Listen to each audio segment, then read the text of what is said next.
അച്ഛാ, എന്തിനാ ഈ കണ്ണുകൾ ഇങ്ങനെ നിറയുന്നത്? കരയാതിരിക്കൂ അച്ഛാ. ആതിര തന്റെ മുന്നിൽ വിതുമ്പിക്കരയുന്ന ആ മനുഷ്യന്റെ മെലിഞ്ഞ കൈകൾ തന്റെ കൈക്കുമ്പിളിൽ ചേർത്ത് പിടിച്ചു. ആ കുഴിഞ്ഞ കണ്ണുകളിൽ നിന്നും കണ്ണുനീർ ഒഴുകിക്കൊണ്ടിരിക്കുന്നു. അയ്യേ, കൊച്ചുകുട്ടികളെ പോലെ കരയാതിരിക്കൂ. ദൈവമായിട്ട് നമ്മളെ വീണ്ടും ഒരുമിപ്പിച്ചതല്ലേ. ഇനി അങ്ങോട്ട് ഈ മകളുണ്ടാവും അച്ഛന്റെ കൂടെ, എന്തിനും ഏതിനും ഒരു നിഴൽ പോലെ. അവളുടെ വാക്കുകളിൽ അടക്കാനാവാത്ത വാത്സല്യവും ഒരുപാട് കാലത്തെ കാത്തിരിപ്പിന്റെ നൊമ്പരവും തുളുമ്പി നിന്നു. രാഘവൻ എന്ന ആ പിതാവിന്റെ ചുണ്ടുകൾ വിതുമ്പി. അയാൾക്ക് ഒന്നും സംസാരിക്കാൻ കഴിയുന്നുണ്ടായിരുന്നില്ല. വർഷങ്ങളുടെ ഏകാന്തതയും മാനസികമായ ആഘാതങ്ങളും തെരുവിലെ അലച്ചിലുകളും ആ മനുഷ്യനെ വല്ലാതെ തളർത്തിയിരുന്നു. എന്നാൽ തന്റെ മുന്നിൽ നിൽക്കുന്ന താൻ നഷ്ടപ്പെട്ടു പോയെന്ന് കരുതിയ സ്വന്തം രക്തത്തെ നോക്കി അയാൾ ഒരു കൊച്ചുകുട്ടിയെ പോലെ തേങ്ങി കരഞ്ഞു. ആതിര തന്റെ സാരിത്തുമ്പ് കൊണ്ട് അച്ഛന്റെ മുഖത്തെ കണ്ണുനീർ തുടച്ചു മാറ്റി. സ്നേഹമന്ദിരം എന്ന ആ അനാഥാലയത്തിലെ പ്രാർത്ഥനാ ഹാളിന്റെ ഒരു കോണിൽ നടക്കുന്ന ഈ വൈകാരികമായ ഒത്തുചേരൽ കണ്ടുനിന്നവരുടെയും കണ്ണുകളെ ഈറനണിയിക്കുന്നതായിരുന്നു. ആതിരയുടെ മനസ്സിലേക്ക് ഒരു വലിയ തിരമാല പോലെ പഴയകാല ഓർമ്മകൾ ഇരച്ചു കയറി. അവളുടെ കുട്ടിക്കാലം തികച്ചും സാധാരണമായ ഒന്നായിരുന്നു. ദാരിദ്ര്യം നിറഞ്ഞതായിരുന്നുവെങ്കിലും അച്ഛനും അമ്മയും അവൾ മടങ്ങുന്ന ആ ചെറിയ വീട് എപ്പോഴും സ്നേഹം കൊണ്ട് നിറഞ്ഞു നിന്നിരുന്നു. രാഘവൻ എന്ന അവളുടെ അച്ഛൻ പ്രകൃത്യാ വളരെ ശാന്തനായ ഒരു മനുഷ്യനാണ്. കൂലിപ്പണിക്ക് പോയി കിട്ടുന്ന തുക മുഴുവൻ കുടുംബത്തിന് വേണ്ടി ചിലവാക്കുന്ന സ്നേഹനിധിയായ പിതാവ്. എന്നാൽ കാലക്രമേണ അദ്ദേഹത്തിന്റെ മനസ്സിൽ ചില താളപ്പിഴകൾ സംഭവിച്ചു തുടങ്ങി. എന്തിനോടൊക്കെയോ ഉള്ള ഭയം, ആരോടും മിണ്ടാതെയുള്ള ഇരിപ്പ്, ശൂന്യതയിലേക്കുള്ള നോട്ടം. മാനസികമായ ഈ അസ്വസ്ഥതകൾ കാരണം രാഘവന് ക്രമേണ ജോലിക്ക് പോകാൻ കഴിയാതെയായി. പകൽ സമയങ്ങളിൽ വീടിന്റെ പരിസരങ്ങളിൽ എവിടെയെങ്കിലും മലഞ്ഞു തിരിയുന്ന അച്ഛനെ ആതിര വേദനയോടെ നോക്കി നിൽക്കുമായിരുന്നു. സ്വന്തം വീടിനുള്ളിലേക്ക് കയറാൻ പോലും അയാൾ എപ്പോഴും ഭയന്നു. അച്ഛനെ കാണാതായ ആ രാത്രി, ആതിരയുടെ ഓർമ്മകളിൽ ഒരിക്കലും മായാത്ത ഒരു കറുത്ത പാടാണ് അച്ഛനെ കാണാതായ ആ ദിവസം. തുലാവർഷം തിമർത്തു പെയ്യുന്ന ഒരു ഇരുണ്ട വൈകുന്നേരം. രാഘവന്റെ മാനസിക നില അന്ന് വല്ലാതെ വഷളായിരുന്നു. അദൃശ്യരായ ആരോ തന്നെ പിടിച്ചുകൊണ്ടുപോകാൻ വരുന്നുണ്ടെന്ന തോന്നലിൽ അയാൾ വീടിന്റെ മുറ്റത്തെ മാവിൻ ചുവട്ടിൽ ഭയന്ന് വിറച്ചു നിൽക്കുകയാണ്. മഴ പെയ്യാൻ തുടങ്ങിയിട്ടും അയാൾ വീടിനുള്ളിലേക്ക് കയറാൻ കൂട്ടാക്കിയില്ല. ഇങ്ങോട്ട് കയറി നിൽക്ക് രാഘവേട്ട, ഈ മഴയത്ത് നിന്നാൽ പനി പിടിക്കും. അമ്മ എത്ര നിർബന്ധിച്ചിട്ടും അയാൾ കേട്ട ഭാവം നടിച്ചില്ല. നേരം ഇരുട്ടി തുടങ്ങിയിരുന്നു. മഴയുടെ ശക്തിയും കാറ്റിന്റെ ഇരമ്പലും വർദ്ധിച്ചു. ഇടയ്ക്കെപ്പോഴോ അമ്മ അടുക്കളയിലേക്ക് പോയ ആ ചെറിയ സമയത്താണ് രാഘവൻ ആ മഴയത്തേക്ക് ഇറങ്ങി നടന്നത്. അടുക്കളയിലെ പണി കഴിഞ്ഞ് ഒരു കപ്പ് ചൂട് ചായയുമായി ഉമ്മറത്തേക്ക് വന്ന അമ്മ കണ്ടത് ശൂന്യമായ മുറ്റമാണ്. ആതിരെ, അച്ഛനെ കാണാനില്ലല്ലോ. അമ്മയുടെ ശബ്ദത്തിൽ പരിഭ്രാന്തി ഉണ്ടായിരുന്നു. അവൾ ഓടി വന്ന് നോക്കുമ്പോൾ ഗേറ്റ് തുറന്നു കിടക്കുകയാണ്. ഒരു ടോർച്ച് ലൈറ്റും കത്തിച്ച് ആ കൊടുമഴയത്ത് അമ്മയും ആതിരയും അയാളെ അന്വേഷിച്ചിറങ്ങി. വീടിന്റെ പരിസരങ്ങളിലും ഇടവഴികളിലും അടുത്തുള്ള അമ്പലപ്പറമ്പിലും അവർ അലഞ്ഞു. ഇരുട്ടിൽ മഴയുടെ ശബ്ദത്തിൽ അവരുടെ നിലവിളികൾ ആരും കേട്ടില്ല. അച്ഛാ, എവിടെ അച്ഛാ? ആതിരയുടെ വിളി മഴയിൽ അലിഞ്ഞില്ലാതായി. രാത്രി മുഴുവൻ അവർ ഉറങ്ങാതെ കാത്തിരുന്നു. നേരം വെളുത്തപ്പോൾ നാട്ടുകാരുടെ സഹായത്തോടെ പോലീസ് സ്റ്റേഷനിൽ പരാതി നൽകി. ബസ് സ്റ്റാൻഡുകളിലും റെയിൽവേ സ്റ്റേഷനുകളിലും അന്വേഷിച്ചു. പത്രത്തിൽ പരസ്യം നൽകി. ദിവസങ്ങൾ ആഴ്ചകൾക്കും ആഴ്ചകൾ മാസങ്ങൾക്കും വഴിമാറി. രാഘവൻ എവിടേക്ക് പോയെന്നോ അയാൾക്ക് എന്ത് സംഭവിച്ചെന്നോ ആർക്കും ഒരു വിവരവും ലഭിച്ചില്ല. ആ വലിയ ലോകത്തിന്റെ ഏതോ ഒരു കോണിൽ അവളുടെ അച്ഛൻ അപ്രത്യക്ഷനായി. വീടിന്റെ ഉമ്മറത്ത് അച്ഛൻ എപ്പോഴെങ്കിലും കയറി വരുമെന്ന പ്രതീക്ഷയിൽ ആതിരയും അമ്മയും ദിവസങ്ങൾ തള്ളി നീക്കി. അച്ഛന്റെ തിരോധാനത്തിന് ശേഷം അമ്മയായിരുന്നു ആ കുടുംബത്തിന്റെ ഏക അത്താണി. എവിടെയെങ്കിലും കൂലിപ്പണിക്ക് പോയി കിട്ടുന്ന തുച്ഛമായ വരുമാനം കൊണ്ടാണ് അമ്മ ആതിരയെ വളർത്തിയതും പഠിപ്പിച്ചതും. അച്ഛനെ നഷ്ടപ്പെട്ടതിന്റെ സങ്കടം ഉള്ളിലൊതുക്കി അമ്മ രാവും പകലും അവൾക്കായി കഷ്ടപ്പെട്ടു. എന്നാൽ വിധി അവർക്ക് നേരെ വീണ്ടും ക്രൂരമായി ചിരിച്ചു. അമ്മയെ വൃക്കരോഗത്തിന്റെ രൂപത്തിൽ മരണം പിടികൂടി. ഡയാലിസ് ചെയ്യാനും മരുന്ന് വാങ്ങാനും പണമില്ലാതെ ആ പാവം സ്ത്രീ ഒരുപാട് കഷ്ടപ്പെട്ടു. ഒടുവിൽ ആതിരയെ ഈ വലിയ ലോകത്ത് തീർത്തും തനിച്ചാക്കി അമ്മ യാത്രയായി. അമ്മയുടെ മരണ ദിവസം പോലും അച്ഛൻ എവിടെയാണെന്ന് അവൾക്കറിയില്ലായിരുന്നു. ഏതോ വഴിയോരത്ത് തന്റെ പ്രിയപ്പെട്ടവൾ നഷ്ടപ്പെട്ടത് പോലും അറിയാതെ അയാൾ അലയുകയാവാമെന്ന് ആതിര വിചാരിച്ചു. അമ്മയുടെ മരണശേഷം ആതിര അക്ഷരാർത്ഥത്തിൽ അനാഥയായി. ബന്ധുക്കൾ പലരും ഉണ്ടായിരുന്നെങ്കിലും ആർക്കും അവളെ ഏറ്റെടുക്കാൻ താല്പര്യമുണ്ടായിരുന്നില്ല. അമ്മയുടെ ചിതയെരിഞ്ഞിടങ്ങുന്നതിന് മുൻപ് തന്നെ ബന്ധുക്കളുടെ മുഖത്തെ അനിഷ്ടവും കുശുകുശുപ്പുകളും അവൾ തിരിച്ചറിഞ്ഞു. ഇവളെ എങ്ങനെ നമ്മൾ പോറ്റും? നമുക്ക് തന്നെ ഒന്നിനും വകയില്ല എന്നൊക്കെയുള്ള ബന്ധുക്കളുടെ വാക്കുകൾ അവളുടെ ഹൃദയത്തിൽ പൂരമ്പ് പോലെ തറച്ചു. ആരെയും ബുദ്ധിമുട്ടിക്കാൻ ആതിര ഒരിക്കലും ആഗ്രഹിച്ചിരുന്നില്ല. തന്റെ സങ്കടങ്ങൾ ആരുടെയെങ്കിലും മുന്നിൽ ബാധ്യതയാകരുതെന്ന് അവൾക്ക് നിർബന്ധമുണ്ടായിരുന്നു. അവളുടെ സ്വപ്നം പഠിക്കണം എന്നുള്ളത് മാത്രമാണ്. നന്നായി പഠിച്ച് ഒരു ജോലി നേടി സ്വന്തം കാലിൽ നിൽക്കണം. എപ്പോഴെങ്കിലും തന്റെ അച്ഛനെ കണ്ടെത്താനായാൽ അദ്ദേഹത്തെ പൊന്നുപോലെ നോക്കണം. അതായിരുന്നു അവളുടെ ഒരേ ഒരു ലക്ഷ്യം. അങ്ങനെയാണ് ആ 17-കാരിയായ +2 വിദ്യാർത്ഥിനി ഒരു വലിയ തീരുമാനമെടുത്തത്. അവൾ തന്നെ നേരിട്ട് അവിടുത്തെ വാർഡ് മെമ്പറെ പോയി കണ്ടു. എനിക്ക് ആർക്കും ഒരു ബാധ്യതയാകാൻ വയ്യ, എനിക്ക് പഠിക്കണം. എന്നെ ഏതെങ്കിലും ഓർഫനേജിലാക്കാമോ എന്ന് ചോദിക്കുമ്പോൾ അവളുടെ ശബ്ദം ഇടറിയിരുന്നില്ല. പകരം അത് ഉറച്ചതായിരുന്നു. ആ പെൺകുട്ടിയുടെ നിശ്ചയദാർഢ്യം കണ്ട മെമ്പർ ചൈൽഡ് വെൽഫെയർ കമ്മിറ്റി വഴി അവളെ സ്നേഹമന്ദിരം എന്ന അനാഥാലയത്തിൽ എത്തിച്ചു. സ്നേഹമന്ദിരത്തിലെ ആദ്യ നാളുകൾ അവൾക്ക് വളരെ ബുദ്ധിമുട്ടേറിയതായിരുന്നു. തികച്ചും അപരിചിതമായ മുഖങ്ങൾ. പല രാത്രികളിലും തലയിണയിൽ മുഖമമർത്തി അവൾ പൊട്ടിക്കരഞ്ഞു. അച്ഛൻ ഇപ്പോൾ എവിടെയായിരിക്കും? മഴയത്ത് നനയുന്നുണ്ടാകുമോ? ഭക്ഷണം കഴിച്ചിട്ടുണ്ടാകുമോ എന്നൊക്കെയുള്ള ചിന്തകൾ അവളെ ഉറക്കം കെടുത്തി.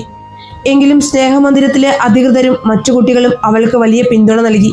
മികച്ച മാർക്കോടെ +2 പാസ്സാകണം, ഭാവിയിൽ ഒരു വലിയ ജഡ്ജിയാകണം എന്നവൾ സ്വപ്നം കണ്ടു. തന്നെ പരിഹസിച്ചവരുടെയും പുച്ഛിച്ചു തള്ളിയവരുടെയും മുന്നിൽ തലയുയർത്തി നിൽക്കണം എന്നൊരു വാശി അവളുടെ ഉള്ളിൽ എരിയുന്നുണ്ടായിരുന്നു. അങ്ങനെയിരിക്കെയാണ് സ്നേഹമന്ദിരത്തിൽ വെച്ച് ആ അത്ഭുതം സംഭവിക്കുന്നത്. പതിവ് പോലെ അന്ന് വൈകുന്നേരവും പ്രാർത്ഥനയ്ക്കായി ഹാളിന്റെ ഒരു വശത്ത് അവൾ നിൽക്കുകയാണ്. പുറത്ത് നല്ല മഴ പെയ്യുന്നുണ്ട്. അച്ഛനെ കാണാതായ ദിവസത്തിലെ അതേപോലൊരു മഴ. പ്രാർത്ഥന കഴിഞ്ഞ് തിരികെ നടക്കാൻ തുടങ്ങുമ്പോഴാണ് പെട്ടെന്ന് പിന്നിൽ നിന്ന് ആ വിളി കേട്ടത്. ആദി. അവൾ തറച്ചു നിന്ന് തിരിഞ്ഞു നോക്കി. സ്നേഹമന്ദിരത്തിൽ ആരും അവളെ അങ്ങനെ വിളിക്കാറില്ല. അവളെ വീട്ടിൽ വിളിച്ചിരുന്ന ആ ഓമന പേര് മറ്റാർക്കും അവിടെ അറിയുമായിരുന്നില്ല. അവൾ വേഗത്തിൽ തിരിഞ്ഞു നോക്കി. അവിടെ പഴയതിനേക്കാൾ അല്പം വണ്ണം വെച്ചെങ്കിലും ആ മനുഷ്യൻ നിൽക്കുകയാണ്. അതെ, അവളുടെ അച്ഛൻ. സ്നേഹമന്ദിരത്തിലെ തെരുവിൽ അലയുന്നവരെ പുനരധിവസിപ്പിക്കുന്ന പദ്ധതിയിലൂടെ അടുത്തിടെ അവിടെ എത്തിയതായിരുന്നു അദ്ദേഹം. ചികിത്സയും ഭക്ഷണവും ലഭിച്ചതോടെ അദ്ദേഹത്തിന്റെ രൂപത്തിന് ചെറിയ മാറ്റങ്ങൾ വന്നിരുന്നു. അതുകൊണ്ടാണ് ആദ്യമേ അവൾക്ക് അച്ഛനെ തിരിച്ചറിയാൻ കഴിയാതിരുന്നത്. അച്ഛാ എന്നൊരു വലിയ നിലവിളിയോടെ അവൾ ഓടിച്ചെന്ന് ആ നെഞ്ചിലേക്ക് വീണു. വർഷങ്ങളായി കെട്ടിനിന്നിരുന്ന സങ്കടങ്ങൾ മുഴുവൻ ഒരു മഴയായി പെയ്തിറങ്ങി. അന്ന് മഴയത്ത് നഷ്ടപ്പെട്ട തന്റെ ലോകം മറ്റൊരു മഴയത്ത് തനിക്ക് തിരികെ കിട്ടിയിരിക്കുന്നുവെന്ന് അവൾ തിരിച്ചറിഞ്ഞു. നീണ്ട കാത്തിരിപ്പിനൊടുവിൽ ഇരുളകുന്ന ഒരു പുതിയ പുലരിയിലേക്ക് ആ അച്ഛനും മകളും കൈപിടിച്ച് നടക്കുകയായിരുന്നു. അച്ഛന്റെ നെഞ്ചിൽ മുഖമമർത്തി വിതുമ്പുമ്പോൾ ആതിരയുടെ മനസ്സിൽ വലിയൊരു കൊടുങ്കാറ്റ് അടങ്ങിയ പ്രതീതിയായിരുന്നു. വർഷങ്ങളായി അവളുടെ ഉള്ളിൽ കെട്ടിനിന്നിരുന്ന ഭയവും അരക്ഷിതാവസ്ഥയും ആ ഒരൊറ്റ ആശ്ലേഷത്തിൽ അലിഞ്ഞില്ലാതായി. പുറത്തു മഴ അപ്പോഴും ശക്തിയായി പെയ്യുകയാണ്. എന്നാൽ സ്നേഹമന്ദിരത്തിന്റെ ആ പ്രാർത്ഥനാമുറിയിൽ പരസ്പരം വീണ്ടുകിട്ടിയ ഒരു അച്ഛന്റെയും മകളുടെയും സ്നേഹത്തിന്റെ ഇളം ചൂട് പടർന്നു നിൽക്കുകയാണ്. മകളുടെ മുടിയിഴകളിൽ തലോടുമ്പോൾ രാഘവന്റെ വിറയാർന്ന കൈകൾക്ക് എന്തെന്നില്ലാത്ത ഒരു കരുത്ത് കൈവന്നതുപോലെ തോന്നി. മാനസികമായ അസ്വസ്ഥതകൾക്കും അലച്ചിലുകൾക്കുമിടയിൽ എവിടെയോ വെച്ച് ഓർമ്മകളുടെ നൂലിഴകൾ പൊട്ടിപ്പോയെങ്കിലും തന്റെ രക്തത്തെ, തന്റെ ജീവന്റെ പാതിയെ ആ പിതാവ് കൃത്യമായി തിരിച്ചറിഞ്ഞിരുന്നു. സ്നേഹമന്ദിരത്തിലെ നടത്തിപ്പുകാരായ അച്ചാച്ചനും അമ്മച്ചിയും മറ്റു അന്തേവാസികളും ഈ അപൂർവ സംഗമത്തിന് സാക്ഷ്യം വഹിച്ച് കണ്ണു നിറഞ്ഞു നിൽക്കുകയാണ്. തെരുവിൽ അലഞ്ഞു തിരിയുന്നവരെ പുനരധിവസിപ്പിക്കുന്നതിന്റെ ഭാഗമായി ഏതോ ഒരു പകൽ വെളിച്ചത്തിലാണ് രാഘവനെ അധികൃതർ അവിടെ എത്തിച്ചത്. ഒരു പക്ഷേ ആതിരയെ ഇവിടേക്ക് എത്തിച്ച അതേ അദൃശ്യശക്തി തന്നെയാകാം അവളുടെ അച്ഛനെയും അവിടെ കൊണ്ടു ചെന്നെത്തിച്ചത്. ആ രാത്രിക്ക് ശേഷം ആതിര പൂർണ്ണമായും മാറി. ഒരു പക്ഷേ ജീവിതത്തിൽ അവൾക്ക് ഏറ്റവും സമാധാനത്തോടെ ഉറങ്ങാൻ കഴിഞ്ഞ രാത്രിയായിരുന്നു അത്. പിറ്റേന്ന് രാവിലെ ഉണരുമ്പോൾ അവളുടെ മുഖത്ത് അതുവരെ ഇല്ലാത്ത ഒരു പ്രകാശം പരന്നു നിന്നു. താൻ അനാഥയാണെന്ന ചിന്ത അവളുടെ മനസ്സിൽ നിന്ന് എന്നേക്കുമായി മാഞ്ഞുപോയി. എനിക്ക് എന്റെ അച്ഛനുണ്ട്, ആ പഴയ രാഘവനല്ല. മരുന്നും കൃത്യമായ പരിചരണവും കിട്ടി ആരോഗ്യത്തിലേക്ക് മടങ്ങി വരുന്ന എന്റെ സ്വന്തം അച്ഛൻ. അവൾക്ക് ചിറകുകൾ മുളച്ചതുപോലെ തോന്നി. രാഘവന്റെ കാര്യങ്ങൾ നോക്കുന്നതിൽ അവൾ പ്രത്യേക ശ്രദ്ധ ചെലുത്തി. അച്ഛന് കൃത്യസമയത്ത് മരുന്നുകൾ നൽകാനും ഭക്ഷണത്തോടൊപ്പം സ്നേഹം വിളമ്പാനും അവൾ സമയം കണ്ടെത്തി. അച്ഛന്റെ മാനസിക നിലയിൽ വരുന്ന ചെറിയ മാറ്റങ്ങൾ പോലും അവളെ സന്തോഷിപ്പിച്ചു. പലപ്പോഴും അച്ഛൻ അവളെ നോക്കി നിഷ്കളങ്കമായി ചിരിച്ചു. ആ ചിരിയിൽ അവളുടെ അമ്മയുടെ ഓർമ്മകളും പഴയകാല സ്മരണകളും നിറഞ്ഞു നിന്നിരുന്നു. തനിക്കിനി ആരുമില്ലെന്ന് കരുതിയെടുത്തു നിന്ന് തനിക്ക് വേണ്ടി ജീവിക്കാൻ ഒരാളുണ്ടെന്ന തിരിച്ചറിവ് അവളിൽ വലിയൊരു ഊർജ്ജമാണ് നിറച്ചത്. അച്ഛനെ തിരികെ കിട്ടിയ സന്തോഷത്തിനിടയിലും ആതിര തന്റെ ലക്ഷ്യത്തെക്കുറിച്ച് ബോധവതിയായിരുന്നു. +2 പരീക്ഷ പടിവാതിൽക്കൽ എത്തി നിൽക്കുകയാണ്. രാത്രികളിൽ എല്ലാവരും ഉറങ്ങിക്കഴിയുമ്പോഴും സ്നേഹമന്ദിരത്തിലെ വായനാമുറിയിൽ അവളുടെ പുസ്തകങ്ങൾ തുറന്നു കിടന്നു. പഠനത്തിൽ ശ്രദ്ധ കേന്ദ്രീകരിക്കുമ്പോൾ പലപ്പോഴും അവളുടെ മനസ്സിലേക്ക് പഴയ ചില ഓർമ്മകൾ കടന്നുവരും. അമ്മ മരിച്ച സമയത്ത് ബന്ധുക്കൾ അവളെ നോക്കി പറഞ്ഞ വാക്കുകൾ, അവരുടെ മുഖത്തുണ്ടായിരുന്ന പുച്ഛം, അവൾ അവർക്കൊരു ബാധ്യതയാകുമെന്ന് കരുതി അവർ കാണിച്ച അകൽച്ച, ഇതെല്ലാം അവളുടെ കാതുകളിൽ മുഴങ്ങിക്കൊണ്ടിരുന്നു. അവൾ അങ്ങ് അവളുടെ ഇഷ്ടത്തിന് പോയല്ലോ, അവൾക്ക് അവിടെ എന്ത് സംഭവിക്കാനാണ് എന്ന് പറഞ്ഞ് അവളെ തള്ളിക്കളഞ്ഞവരുടെ മുന്നിൽ തലയുയർത്തി നിൽക്കണം. അതൊരു വാശിയായി അവളുടെ ഉള്ളിൽ എരിയുകയാണ്. തന്നെ പരിഹസിച്ചവരും താഴ്ത്തിക്കെട്ടിയവരും അത്ഭുതത്തോടെ തന്നെ നോക്കുന്ന ഒരു കാലം വരണം. അതിന് ഒരേ ഒരു വഴിയേയുള്ളൂ, വിദ്യാഭ്യാസം. ഈ തിരിച്ചറിവ് അവളെ കൂടുതൽ കഠിനാധ്വാനം ചെയ്യാൻ പ്രേരിപ്പിച്ചു. സ്നേഹമന്ദിരത്തിലെ മദറും സൂപ്രണ്ടും മറ്റു കുട്ടികളും അവൾക്ക് പൂർണ്ണ പിന്തുണയുമായി ഒപ്പം ഉണ്ടായിരുന്നു. എന്തിനും ഏതിനും ഒരു കുടുംബം പോലെ അവർ അവളെ ചേർത്ത് പിടിച്ചു.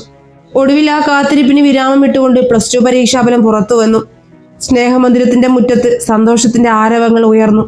പ്രതീക്ഷിച്ചതുപോലെ തന്നെ ഉജ്ജ്വലമായ വിജയമാണ് ആതിര കരസ്ഥമാക്കിയത്.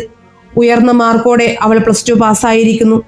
ഈ വാർത്തയറിഞ്ഞപ്പോൾ സ്നേഹമന്ദിരത്തിലെ അച്ചാച്ചൻ അവളെ ചേർത്ത് പിടിച്ച് അഭിനന്ദിച്ചു. തന്റെ മാർക്ക് ലിസ്റ്റുമായി അവൾ ആദ്യം ഓടിച്ചെന്നത് അച്ഛന്റെ അടുത്തേക്കാണ്. അച്ഛാ, ഞാൻ ജയിച്ചു, നല്ല മാർക്കുണ്ട് കേട്ടോ. അവൾ സന്തോഷം കൊണ്ട് തുള്ളിച്ചാടി. രാഘവന് ഒരു പക്ഷേ ആ വിജയത്തിന്റെ വ്യാപ്തി പൂർണ്ണമായി മനസ്സിലാക്കാൻ കഴിഞ്ഞിട്ടുണ്ടാകില്ല. എങ്കിലും തന്റെ മകളുടെ കണ്ണ് തിളങ്ങുന്നതും അവൾ സന്തോഷിക്കുന്നത് കണ്ട് ആ മുഖത്ത് മനോഹരമായ ഒരു പുഞ്ചിരി വിടർന്നു. അയാൾ തന്റെ മെലിഞ്ഞ കൈകൾ നീട്ടി അവളുടെ തലയിൽ വാത്സല്യത്തോടെ തലോടി. അത് ലോകത്തിലെ ഏറ്റവും വലിയ അനുഗ്രഹമായി അവൾക്ക് തോന്നി. ഇനി എന്താണ് മോളുടെ ലക്ഷ്യം? അച്ചാച്ചൻ വാത്സല്യത്തോടെ ചോദിച്ചു. അവളുടെ കണ്ണുകളിൽ ഒരു വലിയ സ്വപ്നത്തിന്റെ തിളക്കം ഉണ്ടായിരുന്നു. വളരെ സ്പഷ്ടമായ വാക്കുകളിൽ അവൾ പറഞ്ഞു, എനിക്ക് നിയമം പഠിക്കണം, LLB എടുത്ത് വലിയൊരു ജഡ്ജിയാകണം, നല്ലൊരു ജോലി നേടിയിട്ട് എൻ്റെ അച്ഛൻ എനിക്ക് പൊന്നു പോലെ നോക്കണം, പിന്നെ എന്നെ പോലെ കഷ്ടപ്പെടുന്ന കുറെ കുട്ടികൾക്ക് ഒരു താങ്ങായി മാറണം. ഞാൻ വന്ന വഴി എനിക്ക് ഒരിക്കലും മറക്കാൻ കഴിയില്ല അച്ചാച്ച. ആതിരയുടെ വാക്കുകൾ കേട്ട് ചുറ്റും നിന്നവരുടെ കണ്ണുകൾ നിറഞ്ഞു. ജീവിതം ഒരുപാട് പരീക്ഷണങ്ങൾ നൽകിയിട്ടും തളരാതെ പുതിയൊരു ലക്ഷ്യത്തിലേക്ക് പറക്കാൻ തയ്യാറെടുക്കുന്ന ആ പെൺകുട്ടിയെ അവർ അഭിമാനത്തോടെ നോക്കി നിന്നു. അവളുടെ മുന്നിൽ ഇനി തുറക്കാനിരിക്കുന്നത് പ്രതീക്ഷകളുടെ വലിയൊരു ലോകമായിരുന്നു. നിയമപഠനം എന്ന വലിയ സ്വപ്നത്തിലേക്കുള്ള ആതിരയുടെ കാൽവെപ്പുകൾ തികച്ചും ആത്മവിശ്വാസം നിറഞ്ഞതായിരുന്നു. LLB പ്രവേശനം എന്ന കടമ്പ കടക്കുക അത്ര എളുപ്പമായിരുന്നില്ലെങ്കിലും സ്നേഹമന്ദിരത്തിലെ അച്ചാച്ചന്റെയും മറ്റു അധികൃതരുടെയും പൂർണ്ണ പിന്തുണ അവൾക്കുണ്ടായിരുന്നു. നിനക്ക് പഠിക്കാൻ എന്ത് സഹായം വേണമെങ്കിലും ഞങ്ങൾ ചെയ്തു തരും, നീ ധൈര്യമായിട്ട് മുന്നോട്ട് പോവുക എന്ന അച്ചാച്ചന്റെ വാക്കുകൾ അവൾക്ക് നൽകിയ ഊർജം ചെറുതായിരുന്നില്ല. ഒരു നാൾ വലിയൊരു ജഡ്ജിയായി മാറണമെന്ന മോഹം മനസ്സിൽ താലോലിച്ച് അവൾ നിയമകലാലയത്തിന്റെ പടി കടന്നു. ആദ്യ ദിവസങ്ങളിൽ കലാലയ ജീവിതം അവൾക്ക് തികച്ചും അപരിചിതമായ ഒരു ലോകമായിരുന്നു.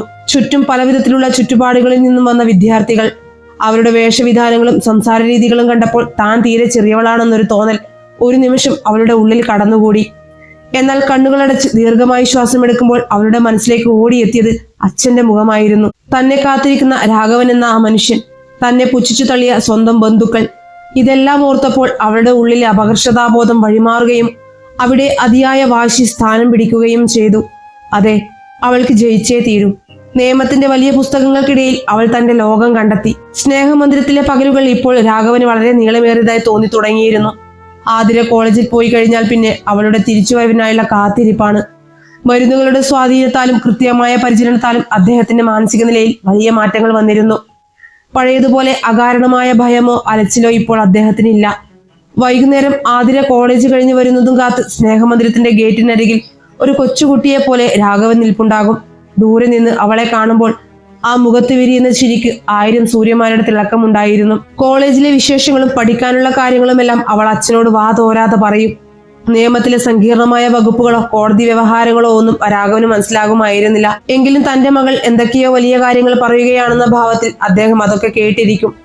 ചിലപ്പോൾ അവളുടെ തലമുടിയിൽ വാത്സല്യത്തോടെ തലോടും. അച്ഛന്റെ ആ ചെറിയ സ്പർശനങ്ങൾ മതിയായിരുന്നു ആതിരയ്ക്ക് തന്റെ എല്ലാ ക്ഷീണവും മറക്കാൻ. എത്ര കടുത്ത പഠനഭാരമുണ്ടെങ്കിലും രാത്രികളിൽ അച്ഛന് ഭക്ഷണം വാരി കൊടുക്കാനും മരുന്ന് നൽകാനും അവൾ സ്വയം സമയം കണ്ടെത്തി. ഒരു കാലത്ത് അച്ഛൻ എവിടെയാണെന്ന് പോലും അറിയാതെ വിതുമ്പിയ ആ പഴയ പെൺകുട്ടിയിൽ നിന്ന് ഉത്തരവാദിത്തമുള്ള ഒരു മകളിലേക്കുള്ള അവളുടെ വളർച്ച സ്നേഹമന്ദിരത്തിലുള്ളവർ അത്ഭുതത്തോടെയാണ് നോക്കിക്കണ്ടത്. നിയമപഠനം കഠിനമായ ദിവസങ്ങളിലൂടെ കടന്നു പോകുമ്പോൾ പലപ്പോഴും ഉറക്കമൊഴിഞ്ഞ് പഠിക്കേണ്ടി വന്നിട്ടുണ്ട്. കട്ടിയുള്ള ഇംഗ്ലീഷ് പുസ്തകങ്ങളും നിയമവശങ്ങളും ചിലപ്പോഴൊക്കെ അവളെ തളർത്തി. എന്നാൽ തളരാൻ തുടങ്ങിയിരുന്ന ഓരോ നിമിഷത്തിലും അവളെ ഉണർത്തിയിരുന്നത് പഴയ ചില ഓർമ്മകളാണ്. അമ്മ മരിച്ചു കിടക്കുമ്പോൾ തന്നെ ഒരു ബാധ്യതയായി കണ്ട് മുഖം തിരിച്ച ബന്ധുക്കളുടെ മുഖങ്ങൾ, ഒന്നുമില്ലായ്മയും അവളുടെ ഒരു അഹങ്കാരം കണ്ടില്ലേ, പഠിക്കണമത്രേ, ഇനിയിപ്പോ എന്താകാനാണ് എന്ന് അവർ പിന്നിലിരുന്ന് കുശുകുശിച്ചത് അവളുടെ കാതുകളിൽ ഒരു മുഴക്കമായി അവശേഷിച്ചിരുന്നു. ഒരിക്കലും ഞാൻ തോറ്റു കൊടുക്കില്ല, എന്റെ ലക്ഷ്യത്തിൽ ഞാൻ എത്തും. അന്ന് എന്നെ പരിഹസിച്ചവരും താഴ്ത്തിക്കെട്ടിയവരും അത്ഭുതത്തോടെ എന്നെ നോക്കണം. ആതിര തന്നോട് തന്നെ പലവട്ടം ഉരുവിട്ടു. ആ വാശിയായിരുന്നു അവളെ മുന്നോട്ട് നയിച്ചത്. സ്നേഹമന്ദിരത്തിലെ സൂപ്രണ്ടും മദറുമെല്ലാം അവൾക്ക് ആവശ്യമായ എല്ലാ സൗകര്യങ്ങളും ചെയ്തു കൊടുത്തു. ഒരു വലിയ കുടുംബത്തിലെ അംഗത്തെ പോലെയാണ് അവർ അവളെ സ്നേഹിച്ചത്. താൻ വന്ന വഴികൾ ഒരിക്കലും മറക്കരുതെന്നും ഈ സ്നേഹമന്ദിരത്തോട് എക്കാലവും കടപ്പാടുണ്ടാകണമെന്നും അവൾ ഉറപ്പിച്ചു. പഠനത്തിന്റെ തിരക്കുകൾക്കിടയിലും സ്നേഹമന്ദിരത്തിലെ മറ്റു കുട്ടികളുടെ കാര്യങ്ങൾ ശ്രദ്ധിക്കാൻ ആതിര സമയം കണ്ടെത്തിയിരുന്നു. അവൾക്കൊരു വലിയ പ്രചോദനമായത് അച്ചാച്ചന്റെ വാക്കുകളാണ്. LLBക്ക് ചേരുന്ന സമയത്ത് അച്ചാച്ചൻ അവളോട് പറഞ്ഞൊരു കാര്യമുണ്ടായിരുന്നു. മോളെ, നീ നന്നായി പഠിച്ച് നല്ലൊരു നിലയിലെത്തണം. എന്നിട്ട് നിന്നെ പോലെ കഷ്ടപ്പാടുകൾ അനുഭവിക്കുന്ന ഒരു കുട്ടിയെങ്കിലും നീ നിന്റെ സ്വന്തം ജില്ലയിൽ പഠിപ്പിച്ച് വലുതാക്കണം. സഹജീവികളോട് എപ്പോഴും കരുണ കാണിക്കണം. ആ വാക്കുകൾ ആതിരയുടെ ഹൃദയത്തിൽ ആഴത്തിൽ പതിഞ്ഞിരുന്നു. തന്റെ പഠനം പൂർത്തിയായാൽ നല്ലൊരു ജോലി ലഭിച്ചാൽ ആദ്യം ചെയ്യുന്നത് അച്ഛനെ തന്റെ കൂടെ നിർത്തുക എന്നതും രണ്ടാമതായി ഇതുപോലെ കഷ്ടപ്പെടുന്ന അനാഥരായ കുട്ടികൾക്ക് ഒരു താങ്ങായി മാറുക എന്നതുമായിരിക്കുമെന്ന് അവൾ തീരുമാനിച്ചു. തനിക്ക് ലഭിച്ച സ്നേഹവും കരുണയും 10 മടങ്ങായി ഈ സമൂഹത്തിന് തിരികെ നൽകണം. നാളുകൾ കൊഴിഞ്ഞുപോയി. പരീക്ഷകളുടെയും അസൈൻമെന്റുകളുടെയും തിരക്കുകളിലൂടെ കടന്നു പോകവേ ആതിര തന്റെ സ്വപ്നത്തോട് പടിപടിയായി അടുത്തുകൊണ്ടിരുന്നു. അവളുടെ ഓരോ വിജയത്തിലും രാഘവന്റെ മുഖത്തെ പുഞ്ചിരി കൂടുതൽ പ്രകാശിച്ചു. അതെ, കഷ്ടപ്പാടുകളുടെയും കണ്ണീരിന്റെയും ഇരുണ്ട ഭൂതകാലത്തിൽ നിന്ന് പ്രത്യാശയുടെയും വിജയത്തിന്റെയും പുതിയൊരു വെളിച്ചത്തിലേക്ക് ആ അച്ഛനും മകളും ഒരുമിച്ച് നടന്നു കയറുകയായിരുന്നു. നിയമകലാലയത്തിലെ ദിനരാത്രങ്ങൾ കാറ്റിനേക്കാൾ വേഗത്തിലാണ് കടന്നുപോയത്. വർഷങ്ങൾ കൊഴിഞ്ഞുപോയത് ആതിര പോലും അറിഞ്ഞിരുന്നില്ല. ആദ്യ നാളുകളിൽ അപകർഷതാബോധത്തോടെ ഉൾവലിഞ്ഞു നടന്നിരുന്ന ആ പഴയ പെൺകുട്ടിയെ ഇപ്പോൾ അവിടെ ആർക്കും കണ്ടെത്താൻ കഴിയുമായിരുന്നില്ല. പകരം അതിസങ്കീർണമായ നിയമപ്രശ്നങ്ങളെക്കുറിച്ചും സമൂഹത്തിലെ നീതിന്യായ വ്യവസ്ഥയെക്കുറിച്ചും വാചാലയാകുന്ന ആത്മവിശ്വാസം തുളുമ്പുന്ന ഒരു യുവതിയായി അവൾ വളർന്നിരുന്നു.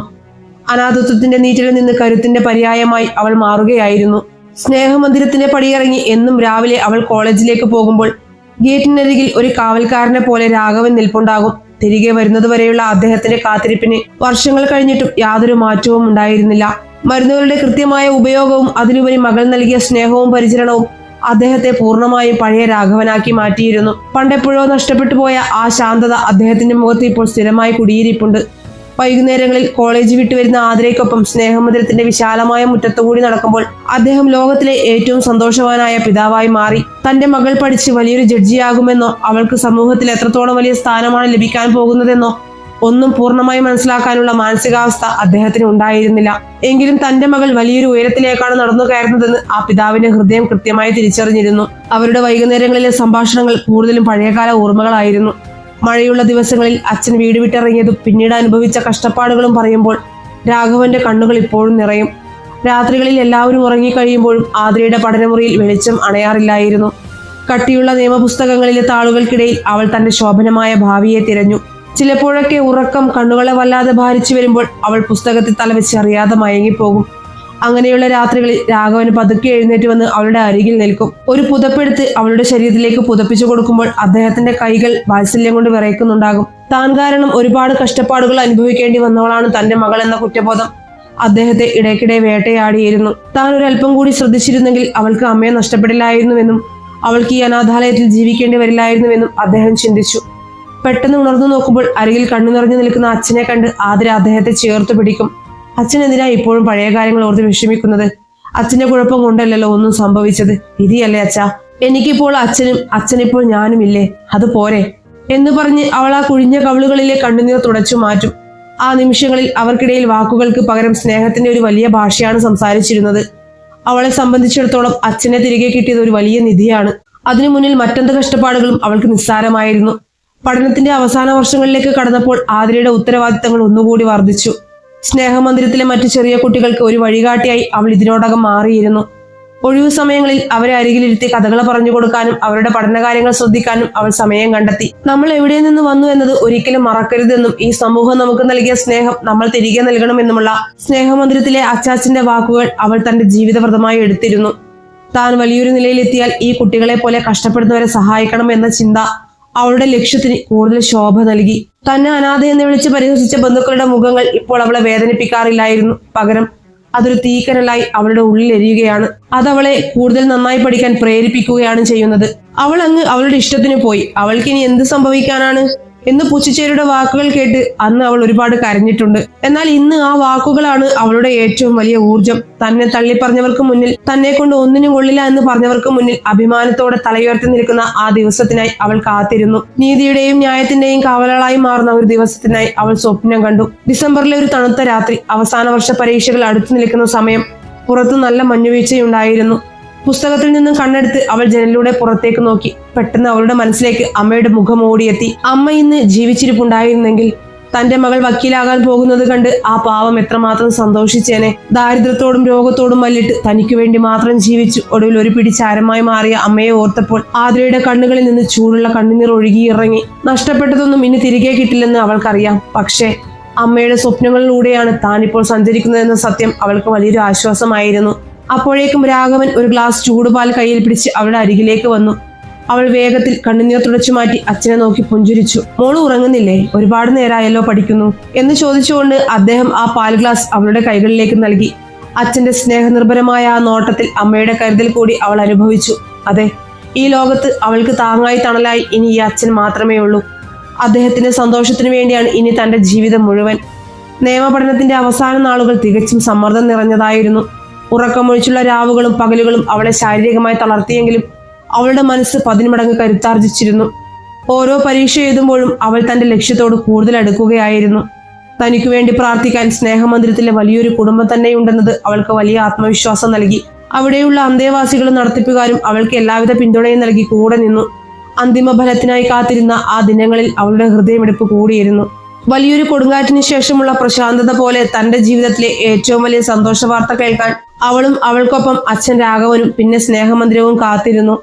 ഒരു വലിയ മാറ്റത്തിന്റെ വക്കിലായിരുന്നു അവളുടെ ജീവിതം അപ്പോൾ. കൂരിരുട്ടിൽ നിന്നും പ്രകാശത്തിലേക്കുള്ള ഒരു കാൽവെപ്പ്. തുലാമാസത്തിലെ ഇരുണ്ട ആകാശത്തെ വകഞ്ഞുമാറ്റി ഉദിച്ചുയരുന്ന സൂര്യനെ പോലെയായിരുന്നു ആതിരയുടെ ജീവിതത്തിലേക്ക് ആ വാർത്ത വന്നത്. നിയമപഠനത്തിന്റെ അന്തിമ ഫലം പ്രഖ്യാപിക്കുന്ന ആ ദിവസം പുലർന്നത് മുതൽ അവളുടെ ഹൃദയം വല്ലാതെ മിടിക്കുന്നുണ്ടായിരുന്നു. സ്നേഹമന്ദിരത്തിലെ ഓഫീസ് മുറിയിലെ കമ്പ്യൂട്ടറിന് മുന്നിൽ വിറയ്ക്കുന്ന കൈകളോടെയാണ് അവൾ തന്റെ പരീക്ഷാ രജിസ്റ്റർ നമ്പർ ടൈപ്പ് ചെയ്തത്. സ്ക്രീനിൽ തെളിഞ്ഞ അക്ഷരങ്ങളിലേക്ക് നോക്കി ഒരൊറ്റ നിമിഷം അവൾ ശ്വാസമടക്കി പിടിച്ചു നിന്നു. കണ്ണുകളിലേക്ക് ഇരച്ചു കയറിയ കണ്ണുനീർ കാഴ്ചകളെ അവ്യക്തമാക്കിയെങ്കിലും ആ സ്ക്രീനിൽ തെളിഞ്ഞ തിളക്കമാർന്ന വിജയം അവൾക്ക് കൃത്യമായി വായിച്ചെടുക്കാൻ കഴിയുമായിരുന്നു. വെറുമൊരു വിജയമായിരുന്നില്ല അത്. സർവകലാശാലയിൽ തന്നെ മികച്ച റാങ്കുകളിൽ ഒന്ന് കരസ്ഥമാക്കിക്കൊണ്ടാണ് അവൾ തന്റെ LLB പഠനം പൂർത്തിയാക്കിയിരുന്നത്. കസേരയിൽ നിന്ന് എഴുന്നേറ്റ് മുഖം പൊത്തി കരയുമ്പോൾ അവളുടെ മനസ്സിലേക്ക് ആദ്യം ഓടിയെത്തിയത് അമ്മയുടെ ചിരിക്കുന്ന മുഖമായിരുന്നു. വിശപ്പും ദാരിദ്ര്യവും നിറഞ്ഞ ആ പഴയ വീട്ടിലെ ഇരുട്ടിൽ നിന്നും ഈ ലോകം മുഴുവൻ അറിയപ്പെടുന്ന ഒരു വെളിച്ചമായി തന്റെ മകൾ മാറിയത് കാണാൻ അമ്മ ഇല്ലാതെ പോയല്ലോ എന്ന സങ്കടം ഒരു വേള അവളെ വല്ലാതെ വിങ്ങലിൽ ആഴ്ത്തി. എന്നാൽ സ്നേഹമന്ദിരത്തിലെ അച്ചാച്ചന്റെ വാത്സല്യം നിറഞ്ഞ തലോടൽ അവളെ ആ ഓർമ്മകളിൽ നിന്ന് ഉണർത്തി. ആതിരയുടെ വിജയം സ്നേഹമന്ദിരത്തിൻ്റെത് കൂടിയായിരുന്നു. അവിടെയുള്ള ഓരോരുത്തരും അവളെ കെട്ടിപ്പിടിച്ചും മധുരം നൽകിയും ആ നിമിഷം ആഘോഷമാക്കി. ഒരു കാലത്ത് ആർക്കും വേണ്ടാതെ ബന്ധുക്കൾക്ക് പോലും ബാധ്യതയായി തെരുവിലേക്ക് വലിച്ചെറിയപ്പെടുമായിരുന്ന ഒരു പെൺകുട്ടി ഇന്ന് അവരുടെയെല്ലാം അഭിമാനമായി മാറിയിരിക്കുന്നു. തന്റെ വിജയത്തിന്റെ സന്തോഷം അറിയിക്കാൻ അവൾ ഓടിച്ചെന്നത് മുറ്റത്തെ ചെടികൾക്ക് വെള്ളം നനച്ചുകൊണ്ടിരുന്ന രാഘവന്റെ അടുത്തേക്കാണ്. കിതച്ചുകൊണ്ടോടി വരുന്ന മകളെ കണ്ട് അദ്ദേഹം പരിഭ്രമത്തോടെ അവളെ നോക്കി. അച്ഛാ, ഞാൻ പാസ്സായി, വലിയ മാർക്കുണ്ട് എനിക്ക്, ഇനി ഞാൻ വക്കീലാ എന്ന് പറഞ്ഞുകൊണ്ട് അവൾ ആ നെഞ്ചിലേക്ക് ചാഞ്ഞപ്പോൾ രാഘവന്റെ കയ്യിൽ നിന്നും വെള്ളം നിറച്ച പാത്രം താഴേക്ക് വീണു. തന്റെ മകളുടെ ആ സന്തോഷം അദ്ദേഹത്തിന്റെ ഹൃദയത്തെ വല്ലാതെ അങ്ങ് സന്തോഷത്തിലാഴ്ത്തി. അവൾ വലിയൊരു പടവ് കടന്നിരിക്കുന്നുവെന്ന് ആ കണ്ണുകളിലെ തിളക്കത്തിൽ നിന്നും അദ്ദേഹം വായിച്ചെടുത്തു. മെലിഞ്ഞ കൈകൾ കൊണ്ട് അദ്ദേഹം മോളെ ചേർത്ത് പിടിച്ച് ആ നെറുകയിൽ ഒരു ഉമ്മ നൽകി. അത് ലോകത്തിലെ ഏറ്റവും വലിയ പുരസ്കാരമായി ആതിരയ്ക്ക് തോന്നി. തന്നെ വിട്ടുപോയ ഓർമ്മകളെയും ബുദ്ധിയെയും എല്ലാം ഒരു പരിധിവരെ തിരികെ പിടിക്കാൻ അദ്ദേഹത്തിന് കഴിഞ്ഞത് ഈ മകളുടെ സ്നേഹം കൊണ്ട് മാത്രമാണ്. അവൾക്ക് വേണ്ടി മാത്രമാണ് ഇനി തന്റെ ബാക്കി ജീവിതമെന്ന് ആ പിതാവ് മനസ്സിൽ ഉറപ്പിച്ചിരുന്നു. അവളുടെ ഓരോ വിജയവും തന്റേത് കൂടിയാണെന്ന് അദ്ദേഹം വിശ്വസിച്ചു. കണ്ണീരും വിയർപ്പും കലർന്ന ആ പഴയ ജീവിതത്തിൽ നിന്നും ഒരുപാട് ദൂരം തങ്ങൾ മുന്നോട്ട് വന്നിരിക്കുന്നുവെന്ന് അവർ രണ്ടുപേരും ആ നിമിഷത്തിൽ തിരിച്ചറിയുകയായിരുന്നു. പിന്നീടുള്ള ദിവസങ്ങൾ ആതിരയെ സംബന്ധിച്ചിടത്തോളം വലിയ തിരക്കുകളുടേതായിരുന്നു. അഭിഭാഷകയായി ഔദ്യോഗികമായി എൻറോൾ ചെയ്യുന്ന ദിവസത്തിനായി അവൾ കാത്തിരുന്നു. ഒടുവിൽ അവളുടെ സ്വപ്നങ്ങളിലെ ആ സുദിനവും വന്നെത്തി. വെള്ള ഷർട്ടും കറുത്ത പാന്റും ധരിച്ച് അതിനു മുകളിൽ ആതിര കറുത്ത ഗൗൺ അണിഞ്ഞപ്പോൾ കണ്ണാടിയിലെ പ്രതിബിംബത്തെ അവൾ അഭിമാനത്തോടെ നോക്കി നിന്നു. വെറുമൊരു വസ്ത്രമായിരുന്നില്ല അത്. അവൾ അനുഭവിച്ച കഷ്ടപ്പാടുകളുടെ, ഉറക്കമൊഴിഞ്ഞ രാത്രികളുടെ, അപമാനങ്ങളുടെയെല്ലാം അവസാനമുള്ള ഒരു കിരീടധാരണമായിരുന്നു അത്. കഴുത്തിലെ ആ വെള്ള ബാൻഡിൽ തൊടുമ്പോൾ അവൾക്ക് പറഞ്ഞറിയിക്കാനാവാത്ത ഒരു ഗാംഭീര്യം തോന്നി. സ്നേഹമന്ദിരത്തിലുള്ള എല്ലാവരുടെയും അനുഗ്രഹം വാങ്ങി അവൾ കോടതിയുടെ പടവുകൾ കയറുമ്പോൾ അവൾക്കൊപ്പം ഉണ്ടായിരുന്നത് അച്ഛൻ രാഘവനാണ്. കോടതി മുറ്റത്തെ തിരക്കുകൾക്കിടയിൽ തന്റെ മകൾ വക്കീലായി നിൽക്കുന്നത് കണ്ട് ആ പിതാവിന്റെ കണ്ണുകൾ അഭിമാനം കൊണ്ട് നിറഞ്ഞു തുളുമ്പി. അവൾ കോടതി മുറിക്കുള്ളിലേക്ക് കയറുമ്പോൾ അദ്ദേഹം പുറത്ത് ഒരു കാവൽക്കാരനെ പോലെ അവൾക്കായി കാത്തുനിന്നു. ഈ കറുത്ത ഗൗണിൽ ഒതുങ്ങുന്നതല്ല തന്റെ സ്വപ്നമെന്നും ഭാവിയിൽ തനിക്കൊരു വലിയ ജഡ്ജിയാകണമെന്നും അവൾ ആ കോടതി മുറിയിലെ വരാന്തകളിൽ നിന്നുകൊണ്ട് തന്നോട് തന്നെ വീണ്ടും വീണ്ടും പറയുകയായിരുന്നു. നീതിപീഠത്തിന്റെ പരമോന്നത കസേരയിലേക്കുള്ള അവളുടെ യാത്രയുടെ ആദ്യത്തെ പടിയായിരുന്നു ആ ദിവസം. അതേസമയം ആതിരയുടെ വിജയവാർത്ത പത്രങ്ങളിലൂടെയും ടെലിവിഷൻ വാർത്തകളിലൂടെയും അവളുടെ പഴയ ഗ്രാമത്തിലും എത്തിയിരുന്നു. അനാഥാലയത്തിൽ നിന്നും നിയമത്തിന്റെ പടവുകൾ കയറി ആതിര എന്ന തലക്കെട്ടോടെ വന്ന വാർത്ത അവളുടെ പഴയ ബന്ധുക്കളും നാട്ടുകാരും അത്ഭുതത്തോടെയാണ് വായിച്ചത്. അമ്മ മരിച്ച സമയത്ത് അവളെ നോക്കാൻ കഴിയില്ലെന്ന് പറഞ്ഞ് കൈയൊഴിഞ്ഞ അതേ ബന്ധുക്കളുടെ മുഖത്ത് കുറ്റബോധം നിഴലിച്ചു. ഇവളെ കൊണ്ട് ഒന്നിനും കൊള്ളില്ലെന്ന് പറഞ്ഞ് പുച്ഛിച്ചു തള്ളിയവൾ ഇന്ന് ഒരു വലിയ വക്കീലായി തങ്ങളുടെ മുന്നിൽ തലയുയർത്തി നിൽക്കുന്നത് കണ്ടപ്പോൾ അവർക്ക് വല്ലാതൊരു ഈശ്വം കലർന്ന സങ്കടം തോന്നി. അവളെ അന്ന് കൂടെ നിർത്തിയിരുന്നെങ്കിൽ ഇന്ന് തങ്ങൾക്കും ഈ വിജയത്തിൽ അഭിമാനിക്കാമായിരുന്നുവെന്ന് അവർ രഹസ്യമായി ചിന്തിച്ചു. അവരുടെ ഈ കുറ്റബോധം തന്നെയായിരുന്നു ആതിരയുടെ ഏറ്റവും വലിയ പ്രതികാരം. ആരെയെങ്കിലും വേദനിപ്പിച്ചുകൊണ്ടോ പഴി പറഞ്ഞുകൊണ്ടോ ആയിരുന്നില്ല അവൾ പകരം വീട്ടിയത്. മറിച്ച് സ്വന്തം ജീവിതം അതിമനോഹരമായി ജീവിച്ചു കാണിച്ചുകൊണ്ടാണ്. താൻ ആഗ്രഹിച്ചതുപോലെ തന്നെ തന്നെ പരിഹസിച്ചവരും താഴ്ത്തിയവരും ഇന്ന് അത്ഭുതത്തോടെ തന്നെ നോക്കുന്നത് അവൾ തിരിച്ചറിഞ്ഞു. ആ ഒരു വാശിയായിരുന്നു ഇത്രയും നാൾ അവളിലെ തീക്കനലായി എരിഞ്ഞു നിന്നത്. കോടതിയിലെ ആദ്യ ദിവസത്തെ നടപടികൾക്ക് ശേഷം പുറത്തിറങ്ങിയ ആതിര തന്നെ കാത്തു നിൽക്കുന്ന രാഘവന്റെ അടുത്തേക്ക് ഗൗരവത്തോടെ നടന്നു ചെന്നു. എന്നിട്ട് ആ കറുത്ത ഗൗണൂരി കയ്യിൽ പിടിച്ചുകൊണ്ട് അവൾ അച്ഛന്റെ കൈകളിൽ മുറുകെ പിടിച്ചു. സ്നേഹമന്ദിരത്തിലേക്കുള്ള മടക്കയാത്രയിൽ അവളുടെ മനസ്സിൽ നിറയെ ഭാവി പരിപാടികളായിരുന്നു. ഇനി ജുഡീഷ്യൽ സർവീസ് പരീക്ഷകൾക്ക് തയ്യാറെടുക്കണം. ലക്ഷ്യം വലിയൊരു ജഡ്ജിയാവുക എന്നതാണ്. അതിനായി ഇനിയും ഒരുപാട് കഷ്ടപ്പെടേണ്ടി വരുമെന്ന് അവൾക്കറിയാം.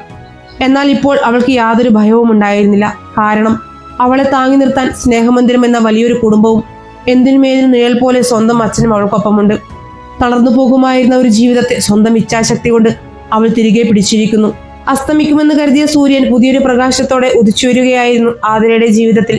ഈ വെളിച്ചം ഇനി ഒരിക്കലും കെട്ടുപോകില്ലെന്ന് അവൾക്ക് ഉറപ്പായിരുന്നു. സ്വപ്നങ്ങളുടെ പുതിയൊരു ആകാശത്തേക്ക് ആ അച്ഛനും മകളും ഒരുമിച്ച് ചിറക് വിരിച്ച് പറക്കാൻ തുടങ്ങുകയാണ്. അഭിഭാഷക എന്ന നിലയിലുള്ള ആതിരയുടെ ജീവിതം തികച്ചും വ്യത്യസ്തമായ ഒരു അധ്യായമായിരുന്നു. കോടതി വരാന്തകളിലെ ആൾക്കൂട്ടങ്ങൾക്കിടയിലൂടെ കറുത്ത ഗൗൺ ധരിച്ച് അവൾ നടന്നു നീങ്ങുമ്പോൾ അവളുടെ ഉള്ളിൽ പഴയ അനാഥ പെൺകുട്ടിയുടെ ഭയമോ അരക്ഷിതാവസ്ഥയോ ഉണ്ടായിരുന്നില്ല.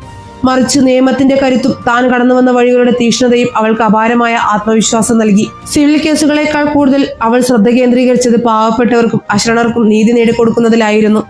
പണമില്ലാത്തതിന്റെ പേരിൽ നീതി നിഷേധിക്കപ്പെടുന്ന പലരെയും അവൾ സൗജന്യമായി സഹായിച്ചു. താൻ വന്ന വഴികൾ അവൾക്ക് അത്രത്തോളം വ്യക്തമായിരുന്നു. തന്റെ അമ്മയെ പോലെ ദാരിദ്ര്യം കൊണ്ട് വലയുന്നവർക്കും തന്റെ അച്ഛനെ പോലെ മാനസികമായി ഒറ്റപ്പെട്ടു പോയവർക്കും നിയമത്തിന്റെ ഒരു കൈത്താങ്ങാകാൻ അവൾക്ക് കഴിഞ്ഞു.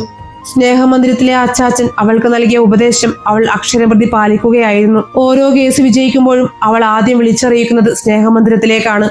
അവിടെയുള്ള ഓരോരുത്തർക്കും അവൾ അവരുടെ സ്വന്തം മകളെ പോലെയായിരുന്നു. പകൽ മുഴുവൻ നീളുന്ന വ്യവഹാരങ്ങൾക്കും കോടതി നടപടികൾക്കും ശേഷം രാത്രി വൈകുവോളം അവൾ പുസ്തകങ്ങൾക്ക് മുന്നിൽ ചിലവഴിച്ചു. വിശ്രമമില്ലാത്ത ഈ ദിനചര്യകൾ പലപ്പോഴും അവളെ ശാരീരികമായി തളർത്തിയെങ്കിലും അവളുടെ ലക്ഷ്യബോധം അതിനെയെല്ലാം മറികടന്നു.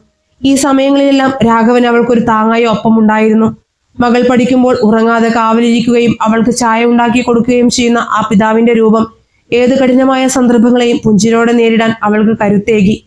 സ്നേഹമന്ദിരത്തിൽ അവർക്കു വേണ്ടി പ്രത്യേകമായി അനുവദിച്ച ഒരു ചെറിയ മുറിയിലായിരുന്നു ഇപ്പോൾ അവരുടെ താമസം. വലിയ വീടോ സൗകര്യങ്ങളോ ഇല്ലെങ്കിലും അവർ പരസ്പരം പകർന്നു നൽകിയ സ്നേഹം ആ കൊച്ചുമുറിയെ സ്വർഗമാക്കി മാറ്റിയിരുന്നു. രാഘവന്റെ ആരോഗ്യസ്ഥിതിയിൽ വലിയ മാറ്റങ്ങൾ വന്നിരുന്നു. അദ്ദേഹം ഇപ്പോൾ സ്നേഹമന്ദിരത്തിലെ ചെറിയ ജോലികളിൽ സഹായിക്കാനും മറ്റു അന്തേവാസികളുമായി സംസാരിക്കാനും തുടങ്ങിയിരുന്നു. അദ്ദേഹത്തിന്റെ മുഖത്തെ ആ പഴയ ശൂന്യത മാറി. അവിടെ പ്രത്യാശയുടെയും സമാധാനത്തിന്റെയും പ്രകാശം നിറഞ്ഞു നിന്നു. അങ്ങനെയിരിക്കെയാണ് ജുഡീഷ്യൽ സർവീസ് പരീക്ഷയുടെ വിജ്ഞാപനം വരുന്നത്. ആതിരയെ സംബന്ധിച്ചിടത്തോളം അത് തന്റെ ജീവിതത്തിലെ ഏറ്റവും വലിയ പോരാട്ടത്തിനുള്ള കരുത്തായിരുന്നു. അപേക്ഷാ ഫോം പൂരിപ്പിക്കുമ്പോൾ അവളുടെ കൈകൾ അല്പം വിറച്ചു. താൻ വർഷങ്ങളായി മനസ്സിൽ കൊണ്ടു നടന്ന ആ വലിയ സ്വപ്നം ഇനി തന്റെ മുന്നിലുണ്ട്. അതിലേക്ക് എത്തിച്ചേരാൻ ഇനി ഒരു കടമ മാത്രമേ ബാക്കിയുള്ളൂ. അപേക്ഷ അയച്ചതിനു ശേഷം അവൾ തന്റെ പഠന സമയം വർദ്ധിപ്പിച്ചു. കോടതിയിലെ പ്രാക്ടീസ് തൽക്കാലത്തേക്ക് നിർത്തിവെച്ച് പൂർണ്ണമായും പരീക്ഷാ തയ്യാറെടുപ്പുകളിലേക്ക് അവൾ തിരിഞ്ഞു. മുൻ വർഷങ്ങളിലെ ചോദ്യപേപ്പറുകൾ പരിശോധിച്ചും മോക്ക് ടെസ്റ്റുകൾ എഴുതിയും അവൾ തന്നെ മിനുക്കിയെടുത്തു. ഈ നാളുകളിൽ സ്നേഹമന്ദിരത്തിലുള്ളവർ അവൾക്ക് യാതൊരുവിധ ബുദ്ധിമുട്ടുകളും ഉണ്ടാക്കാതിരിക്കാൻ പ്രത്യേകം ശ്രദ്ധിച്ചു. അവളുടെ പഠനമുറിക്ക് മുന്നിലൂടെ നടക്കുമ്പോൾ പോലും ശബ്ദമുണ്ടാക്കാതിരിക്കാൻ അവിടെയുള്ള കുട്ടികൾ ശ്രദ്ധിച്ചിരുന്നു. ഒരു ഗ്രാമം മുഴുവൻ ഒരു കുട്ടിയുടെ വിജയത്തിനായി പ്രാർത്ഥിക്കുന്നത് പോലെ ആ വലിയ കുടുംബം ഒന്നടങ്കം അവളുടെ വിജയത്തിനായി കാത്തിരുന്നു. പരീക്ഷാ ദിവസം അച്ഛന്റെ കാൽ തൊട്ട് വന്ദിച്ചാണ് അവൾ പരീക്ഷാ ഹാളിലേക്ക് പോയത്. നെറുകയിൽ കൈവച്ച് അനുഗ്രഹിക്കുമ്പോൾ രാഘവന്റെ കണ്ണുകൾ നിറഞ്ഞിരുന്നു. പരീക്ഷാ ഹാളിന്റെ പടികൾ കയറുമ്പോൾ അവളുടെ മനസ്സിലേക്ക് കടന്നു വന്നത് പഴയകാല ഓർമ്മകളാണ്. അച്ഛനെ കാണാതായ ആ രാത്രി, അമ്മയുടെ മരണം, തന്നെ ബാധ്യതയായി കണ്ട് പുച്ഛിച്ച ബന്ധുക്കളുടെ മുഖങ്ങൾ, ഇതെല്ലാം അവളുടെ മനസ്സിലൂടെ മിന്നി മറഞ്ഞു. എന്നാൽ ആ ഓർമ്മകൾ അവളെ തളർത്തുകയല്ല ചെയ്തത്, മറിച്ച് അവളുടെ പേനയ്ക്ക് കൂടുതൽ കരുത്ത് പകരുകയാണ് ചെയ്തത്. തന്നെ പരിഹസിച്ചവർക്കുള്ള മറുപടി ഈ പരീക്ഷയിലൂടെ നൽകണമെന്ന് അവൾ ഉറപ്പിച്ചു. ഓരോ ചോദ്യത്തിനും കൃത്യവും വ്യക്തവുമായ ഉത്തരങ്ങൾ എഴുതുമ്പോൾ അവൾ തന്റെ ഭാവിയെയാണ് ആ കടലാസിൽ കോറിയിട്ടത്. പരീക്ഷ കഴിഞ്ഞ് പുറത്തിറങ്ങുമ്പോൾ അവളുടെ മുഖത്ത് വലിയൊരു ആത്മവിശ്വാസം നിറഞ്ഞു നിന്നിരുന്നു. താൻ തന്റെ സ്വപ്നത്തിന് ഒരു പടി കൂടി അടുത്തു എന്ന് അവൾക്ക് ഉറപ്പായിരുന്നു. മാസങ്ങൾ നീണ്ട കാത്തിരിപ്പിനൊടുവിൽ ആ ദിവസവും വന്നെത്തി. ജുഡീഷ്യൽ സർവീസ് പരീക്ഷയുടെ ഫലപ്രഖ്യാപനം. സ്നേഹമന്ദിരത്തിലെ ടിവിക്ക് മുന്നിൽ എല്ലാവരും ആകാംക്ഷയോടെ ഇരിപ്പായിരുന്നു. വാർത്തകളിൽ വിജയികളുടെ പേരുകൾ സ്ക്രോൾ ചെയ്തു പോകുന്നത് ആതിര ശ്വാസമടക്കി പിടിച്ചാണ് നോക്കി നിന്നത്. പെട്ടെന്ന് ആ പട്ടികയിൽ തന്റെ പേര് കണ്ട നിമിഷം അവൾക്ക് സ്വയം കണ്ണുകളെ വിശ്വസിക്കാനായില്ല. അതെ, അവൾ വിജയിച്ചിരിക്കുന്നു. വളരെ മികച്ച റാങ്കോടെ അവൾ മജിസ്ട്രേറ്റ് പരീക്ഷ പാസ്സായിരിക്കുന്നു. സ്നേഹമന്ദിരത്തിൽ സന്തോഷത്തിന്റെ അലയടികൾ ഉയർന്നു. സന്തോഷം സഹിക്കാനാവാതെ അവൾ അച്ഛനെ കെട്ടിപ്പിടിച്ചു കരഞ്ഞു. ഇത്രയും കാലം താൻ കണ്ട സ്വപ്നം, താൻ ഒഴുക്കിയ വിയർപ്പ്, അനുഭവിച്ച കഷ്ടപ്പാടുകൾ, എല്ലാത്തിനും ഇന്ന് ഉത്തരം ലഭിച്ചിരിക്കുന്നു. ഇനി അവൾ വെറുമൊരു ആതിരയല്ല, ബഹുമാനപ്പെട്ട മജിസ്ട്രേറ്റ് ആതിരയാണ്. തന്നെ തള്ളിക്കളഞ്ഞവർക്ക് മുന്നിൽ, പുച്ഛിച്ചു ചിരിച്ചവർക്ക് മുന്നിൽ ഇനി അവൾ തലയുയർത്തി നിൽക്കും. നീതിയുടെയും ന്യായത്തിന്റെയും ഒരു വലിയ സിംഹാസനത്തിലേക്കാണ് അവൾ ഇനി നടന്നു കയറാൻ പോകുന്നത്. കോടതി മുറിയിലെ കനത്ത തേക്കുതടിയിൽ തീർത്ത ആ വലിയ കസേരയിലേക്ക് ആദ്യമായി ഇരിക്കുമ്പോൾ ആതിരയുടെ ഉള്ളിൽ ഭയമോ അമിതമായ ആവേശമോ ഉണ്ടായിരുന്നില്ല. മറിച്ച് വാക്കുകൾക്ക് അതീതമായ ഒരു ശാന്തതയാണ് അവളിൽ നിറഞ്ഞു നിന്നത്. ബഹുമാനപ്പെട്ട മജിസ്ട്രേറ്റ് കോടതിയിലേക്ക് പ്രവേശിക്കുമ്പോൾ അവിടെ തളം കെട്ടി നിന്ന നിശബ്ദതയും ചുറ്റുമുള്ളവരുടെ മുഖത്തെ ആദരവും അവളിലെ ഉത്തരവാദിത്ത ബോധത്തെ കൂടുതൽ മിനുക്കിയെടുത്തു. തനിക്ക് മുന്നിൽ നീതി തേടിയെത്തുന്ന ഓരോ മനുഷ്യന്റെയും കണ്ണുകളിലെ നിസ്സഹായത അവൾക്ക് വളരെ വേഗം വായിച്ചെടുക്കാൻ കഴിഞ്ഞിരുന്നു. പണ്ട് അക്ഷരങ്ങൾ പഠിച്ച പുസ്തകങ്ങളെക്കാൾ അവൾ കടന്നു വന്ന ജീവിതത്തിന്റെ പരിക്കൻ യാഥാർത്ഥ്യങ്ങളാണ് ആ കസേരയിൽ ഇരുന്ന് ശരിയായ തീരുമാനങ്ങൾ എടുക്കാൻ അവളെ പ്രാപ്തയാക്കിയത്.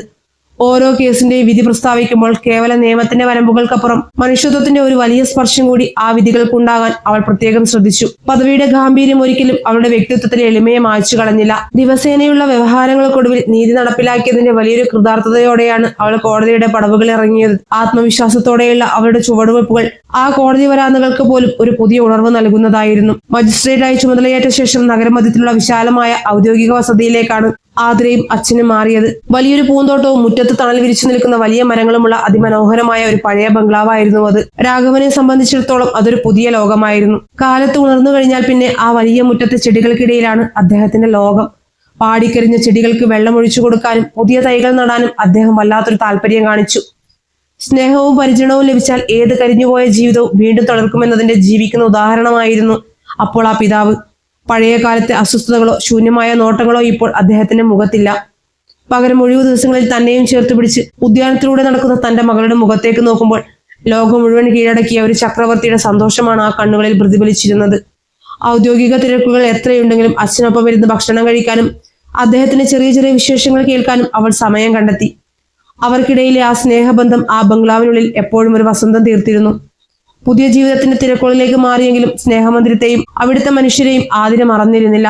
എല്ലാ മാസവും ആദ്യത്തെ ഞായറാഴ്ച അവൾ തന്റെ അച്ഛനെയും കൂട്ടി അങ്ങോട്ടേക്ക് ഒരു യാത്ര പതിവാക്കിയിരുന്നു.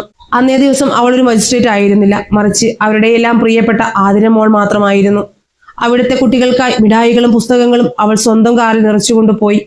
അങ്ങനെയിരിക്കെ ഒരു സന്ദർശനത്തിലാണ് അടുത്തിടെ മാത്രം സ്നേഹമന്ദിരത്തിലെത്തിയ 7 വയസ്സുകാരി മാളവികയെ അവൾ ശ്രദ്ധിക്കുന്നത്. ആൾക്കൂട്ടത്തിൽ നിന്നും മാറി ആരുമായും സംസാരിക്കാതെ ഒരു മൂലയെ ചുരുണ്ടുകൂടിയിരിക്കുന്ന ആ പെൺകുട്ടിയിൽ അവൾ പഴയ തന്നെ കണ്ടു. മാതാപിതാക്കളെ നഷ്ടപ്പെട്ട് ഈ വലിയ ലോകത്ത് തനിച്ചായി പോയ ആ കുഞ്ഞിന്റെ കണ്ണുകളിലെ ഭയം ആതിരയുടെ ഹൃദയത്തെ വല്ലാതെ സ്പർശിച്ചു. അച്ചാച്ചൻ പണ്ട് പറഞ്ഞ വാക്കുകൾ ആ നിമിഷം അവളുടെ കാതുകളിൽ മുഴങ്ങി. മറ്റൊന്നും ആലോചിക്കാതെ അവൾ ആ കുട്ടിയുടെ അടുത്തേക്ക് ചെന്ന് അവളെ വാരിപ്പുണർന്നു. മാളവികയുടെ പഠനത്തിന്റെയും മറ്റാവശ്യങ്ങളുടെയും പൂർണ്ണ ഉത്തരവാദിത്തം അവൾ അവിടെ വെച്ച് തന്നെ ഏറ്റെടുത്തു. തനിക്ക് കിട്ടിയ വലിയൊരു തണൽ ഇനി ഈ കുഞ്ഞിന് ലഭിക്കണമെന്നത് അവളുടെ നിർബന്ധമായിരുന്നു. ആതിരയുടെ കൈപിടിച്ചു നടക്കുമ്പോൾ മാളവികയുടെ മുഖത്ത് വിരിഞ്ഞ ചിരി ഒരുപക്ഷെ നീതിപീഠത്തിലിരുന്ന് അവൾ ചെയ്ത ഏതൊരു വലിയ കാര്യത്തെക്കാളും അവൾക്ക് ആത്മസംതൃപ്തി നൽകുന്നതായിരുന്നു. വർഷങ്ങൾ വീണ്ടും കടന്നുപോയി. പക്വതയുള്ള ഒരു ന്യായാധിപയും അതിലുപരി സ്നേഹസമ്പന്നയായ ഒരു മകളുമായി ആതിരയുടെ ജീവിതം ശാന്തമായി ഒഴുകുകയായിരുന്നു. ഒരു വൈകുന്നേരം ഔദ്യോഗിക വസതിയുടെ വിശാലമായ വരാന്തയിൽ ഒരു ചാരുകസേരയിൽ ഇരുന്ന് പത്രം വായിക്കുകയായിരുന്നു രാഘവൻ. കോടതിയിലെ തിരക്കുകൾ കഴിഞ്ഞു വന്ന ആതിര 2 കപ്പ് ചൂട് ചായയുമായി അദ്ദേഹത്തിന്റെ അടുത്തേക്ക് ചെന്നു. ചായക്കപ്പ് അച്ഛന്റെ കൈകളിലേക്ക് നൽകി അവൾ ആ കാൽകൾ താഴെ പടിയിലിരുന്നു. നേരിയൊരു കാറ്റ് വീശുന്നുണ്ടായിരുന്നു. മുറ്റത്തെ മരച്ചില്ലകളിൽ പറ്റിയിരിക്കുന്ന പക്ഷികളുടെ ചിലക്കലുകൾ മാത്രമാണ് ആ സായാഹ്നത്തിന്റെ നിശബ്ദതയെ ഭേദിച്ചിരുന്നത്. പടിഞ്ഞാറൻ ചക്രവാളത്തിൽ സൂര്യൻ ചുവന്നു തൊടുത്ത് നിൽക്കുന്നു. രാഘവൻ പതുക്കെ പത്രമടക്കി വെച്ച് തന്റെ മകളുടെ തലമുടിയിൽ വാത്സല്യത്തോടെ തലോടി. അവൾ അച്ഛന്റെ മടിയിലേക്ക് മുഖം ചേർത്ത് കണ്ണുകൾ അടച്ചു കിടന്നു. വലിയൊരു കൊടുങ്കാറ്റിനും പേമാരിക്കും ശേഷം പ്രകൃതി കൈവരിക്കുന്ന അനന്തമായ ഒരു പ്രശാന്തതയുണ്ട്. അതുപോലൊരു സമാധാനം ആ നിമിഷം അവർ രണ്ടുപേരും അനുഭവിച്ചു. ലോകം മുഴുവൻ ബഹുമാനിക്കുന്ന ആ വലിയ പദവിയിലിരിക്കുമ്പോഴും അവൾക്ക് ഏറ്റവും പ്രിയപ്പെട്ട സ്ഥലം ആ അച്ഛന്റെ മടിത്തട്ട് തന്നെയായിരുന്നു. സ്നേഹത്തിനും പ്രത്യാശയ്ക്കും മുന്നിൽ എന്ത് പ്രതിസന്ധികളും വഴിമാറുമെന്ന സത്യം അവശേഷിപ്പിച്ചുകൊണ്ട് ആ അച്ഛനും മകളും ആ സായനത്തിന്റെ ശാന്തതയിലേക്ക് അലിഞ്ഞു ചേർന്നു. കാലം ഒരു ശാന്തമായ നദി പോലെ ഒഴുകുകയായിരുന്നു. ഔദ്യോഗിക പദവികളുടെ തിരക്കുകൾക്കിടയിൽ ജീവിതത്തിന്റെ പച്ചയായ യാഥാർത്ഥ്യങ്ങളെ ചേർത്ത് പിടിച്ചുള്ള ആതിരയുടെ യാത്ര അവളെ കൂടുതൽ ഉയർന്ന പദവികളിലേക്ക് എത്തിച്ചു. നീതിപീഠത്തിലെ അവളുടെ തിളക്കമാർന്ന ഇടപെടലുകളും സത്യസന്ധതയും ചുരുങ്ങിയ കാലം കൊണ്ട് തന്നെ നിയമവൃത്തങ്ങളിൽ വലിയ ചർച്ചയായി. വർഷങ്ങൾ നീണ്ട സേവനത്തിനൊടുവിൽ ആതിരയ്ക്ക് സ്ഥാനക്കയറ്റം ലഭിച്ചു. ഉത്തരവാദിത്തങ്ങൾ ഏറെ വർദ്ധിച്ചെങ്കിലും അവളുടെ വ്യക്തിത്വത്തിലെ ആർദ്രതയ്ക്ക് യാതൊരു മാറ്റവും സംഭവിച്ചിരുന്നില്ല. ഔദ്യോഗിക വസതിയുടെ വലിയ മതിലുകൾക്കുള്ളിൽ ഇപ്പോൾ അവർ രണ്ടുപേർ മാത്രമായിരുന്നില്ല. സ്നേഹമന്ദിരത്തിൽ നിന്നും അവൾ കൈപിടിച്ചു കൊണ്ടുവന്ന മാളവിക എന്ന പെൺകുട്ടി ആ വീടിന്റെ ജീവനാടിയായി മാറിക്കഴിഞ്ഞിരുന്നു. മാളവികയുടെ ചിലമ്പിച്ച സംസാരങ്ങളും ഓടിക്കളികളും ആ പഴയ ബംഗ്ലാവിനെ ഒരു സ്വർഗമാക്കി മാറ്റി. വാർദ്ധക്യത്തിന്റെ പടവുകളിലേക്ക് കടന്ന രാഘവന് തന്റെ ജീവിതത്തിലെ ഏറ്റവും മനോഹരമായ സായാഹ്നങ്ങളായിരുന്നു അത്. മാളവികയ്ക്ക് കഥകൾ പറഞ്ഞു കൊടുക്കാനും അവൾക്കൊപ്പം പൂന്തോട്ടത്തിൽ കളിക്കാനും അദ്ദേഹം സമയം കണ്ടെത്തി. ഒരു മുത്തശ്ശന്റെ വാത്സല്യത്തോടെ ആ കുഞ്ഞിനെ അദ്ദേഹം നെഞ്ചോട് ചേർക്കുമ്പോൾ ഭൂതകാലത്തിന്റെ മുറിപ്പാടുകൾ പൂർണ്ണമായും അവിടെ മാഞ്ഞു പോവുകയായിരുന്നു. അങ്ങനെയിരിക്കെയാണ് സ്നേഹമന്ദിരത്തിന്റെ രജത ജൂബിലി ആഘോഷങ്ങളുടെ ക്ഷണം ആതിരയെ തേടിയെത്തുന്നത്. 25 വർഷങ്ങളായി സമൂഹത്തിൽ ആരുമില്ലാതെ ഉപേക്ഷിക്കപ്പെട്ടവർക്ക് തണലൊരുക്കുന്ന ആ വലിയ സ്ഥാപനത്തിന്റെ വാർഷികാഘോഷത്തിൽ മുഖ്യാതിഥിയായി അവർ വിളിച്ചത് തങ്ങളുടെ സ്വന്തം മകളായ ജഡ്ജി ആതിരയെ തന്നെയായിരുന്നു. അതൊരു സാധാരണ ക്ഷണമല്ലെന്നും തനിക്ക് പുനർജന്മം നൽകിയ ആ പുണ്യഭൂമിയിലേക്കുള്ള ഒരു തീർത്ഥാടനമാണെന്നും അവൾക്കറിയാമായിരുന്നു. ആഘോഷ ദിവസം കാലത്ത് തന്നെ കസവ് സാരി അണിഞ്ഞ് മാളവികയെയും കൂട്ടി അവൾ യാത്രയ്ക്കായി തയ്യാറായി. ഒരു പുതിയ വെള്ള ഷർട്ടും കസവ് മുണ്ടും ധരിച്ച് അതിയായ സന്തോഷത്തോടെ രാഘവനും അവർക്കൊപ്പം കാറിൽ കയറി. സ്നേഹമന്ദിരത്തിന്റെ ഗേറ്റിലേക്ക് ആ ഔദ്യോഗിക വാഹനം കടന്നു ചെല്ലുമ്പോൾ അവിടെ വലിയൊരു ജനാവലി കാത്തു നിൽപ്പുണ്ടായിരുന്നു. കാറിൽ നിന്നിറങ്ങിയ ആതിരയെ മുത്തുകുടകളുടെയും വാദ്യമേളങ്ങളുടെയും അകമ്പടിയോടെയാണ് അവർ വേദിയിലേക്ക് ആനയിച്ചത്. വർഷങ്ങൾക്ക് മുൻപ് സങ്കടങ്ങളും പേടിയും മാത്രം നിറച്ച് ഇതേ മുറ്റത്തേക്ക് നടന്നു കയറിയ ആ പഴയ 17-കാരിയുടെ രൂപം പലരുടെയും മനസ്സിൽ ഒരു നിമിഷം മിന്നി മറഞ്ഞു. വേദിയിലിരിക്കുന്ന വയോധികനായ അച്ചാച്ചന്റെ കാലുകളിൽ തൊട്ട് നമസ്കരിച്ച ശേഷമാണ് അവൾ തനിക്കായി ഒരുക്കിയ കസേരയിലേക്ക് ഇരുന്നത്. മുൻനിരയിൽ സദസ്സിലെ വിശിഷ്ട അതിഥികൾക്കൊപ്പം മാളവികയുടെ കൈപിടിച്ച് അഭിമാനത്തോടെ ഇരിക്കുന്ന തന്റെ അച്ഛനെ അവൾ വേദിയിൽ നിന്ന് നോക്കിക്കണ്ടു. മൈക്കിന് മുന്നിലേക്ക് സംസാരിക്കാനായി എത്തുമ്പോൾ ആതിരയുടെ വാക്കുകൾക്ക് അസാധാരണമായ ഒരു ഗാംഭീര്യം ഉണ്ടായിരുന്നു. അവൾ പഴയ സങ്കടങ്ങളെക്കുറിച്ചോ താൻ അനുഭവിച്ച യാതനകളെക്കുറിച്ചോ സംസാരിച്ചില്ല. മറിച്ച് സ്നേഹം എന്ന വികാരത്തിന് ഒരു മനുഷ്യനെ എത്രത്തോളം ഉയരങ്ങളിലേക്ക് നയിക്കാൻ കഴിയുമെന്നതിനെ കുറിച്ചാണ് അവൾ വാചാലയായത്. നീതി എന്നത് കേവലം കോടതി മുറികളിലെ കട്ടിയുള്ള നിയമപുസ്തകങ്ങളിൽ മാത്രം ഒതുങ്ങി നിൽക്കുന്ന ഒന്നല്ല. വീണുപോയ ഒരുവിന് നേരെ നീളുന്ന കൈകളിലാണ്, അനാഥനായ ഒരു കുഞ്ഞിന് ലഭിക്കുന്ന തലോടലിലാണ് യഥാർത്ഥ നീതി കുടികൊള്ളുന്നത്. ഈ സ്നേഹമന്ദിരം എനിക്ക് നൽകിയത് ആ നീതിയാണ്. അവളുടെ വാക്കുകൾ കേട്ട് സദസ്സ് മുഴുവൻ നിശബ്ദമായിരുന്നു. പ്രസംഗത്തിനൊടുവിൽ സ്നേഹമന്ദിരത്തിലെ കുട്ടികളുടെ ഉന്നത വിദ്യാഭ്യാസത്തിനായി തന്റെ അമ്മയുടെ പേരിൽ വലിയൊരു സ്കോളർഷിപ്പ് പദ്ധതി അവൾ പ്രഖ്യാപിച്ചു. അക്ഷരങ്ങളിലൂടെ താൻ കണ്ടെത്തിയ വെളിച്ചം ഇനി വരും തലമുറകളിലെ ആയിരക്കണക്കിന് കുട്ടികൾക്ക് കൂടി ലഭിക്കണമെന്ന അവളുടെ ആഗ്രഹമായിരുന്നു അത്. വലിയ കരഘോഷങ്ങളോടെയാണ് ആ പ്രഖ്യാപനത്തെ എല്ലാവരും വരവേറ്റത്. വേദിയിൽ നിന്ന് ഇറങ്ങി വരുമ്പോൾ സന്തോഷം കൊണ്ട് കണ്ണു നിറഞ്ഞ അച്ചാച്ചൻ അവളെ ചേർത്ത് പിടിച്ച് നെറുകയിൽ ചുംബിച്ചു. രാഘവന്റെ ചുളിവ് വീണ മുഖത്ത് അപ്പോൾ പൂർണ്ണമായൊരു സംതൃപ്തി അലയടിക്കുന്നുണ്ടായിരുന്നു. തന്റെ ജീവിതം തികച്ചും അർത്ഥപൂർണമായെന്ന തിരിച്ചറിവ് ആ പിതാവിന്റെ കണ്ണുകളിൽ പ്രകടമായിരുന്നു. ചടങ്ങുകളെല്ലാം കഴിഞ്ഞ് രാത്രി വൈകിയാണ് അവർ ഔദ്യോഗിക വസതിയിലേക്ക് തിരിച്ചെത്തിയത്. ക്ഷീണം കാരണം മാളവിക നേരത്തെ തന്നെ ഉറങ്ങാൻ കിടന്നു. നിലാവുള്ള ആ രാത്രി ബംഗ്ലാവിന്റെ വിശാലമായ വരാന്തതയിൽ രാഘവൻ ഒറ്റയ്ക്ക് ഇരിക്കുകയായിരുന്നു. പുറത്ത് നല്ല തണുത്ത കാറ്റ് വീശുന്നുണ്ട്. വസ്ത്രം മാറി വന്ന ആതിര ഒരു പുതപ്പെടുത്ത് അച്ഛന്റെ തോളിലേക്ക് പുതപ്പിച്ചുകൊണ്ട് അദ്ദേഹത്തിന്റെ അരികിലായി ഇരുന്നു. രാഘവൻ പതുക്കെ തന്റെ വലതുകൈ നീട്ടി അവളുടെ തലമുടിയിലൂടെ വിരലോടിച്ചു.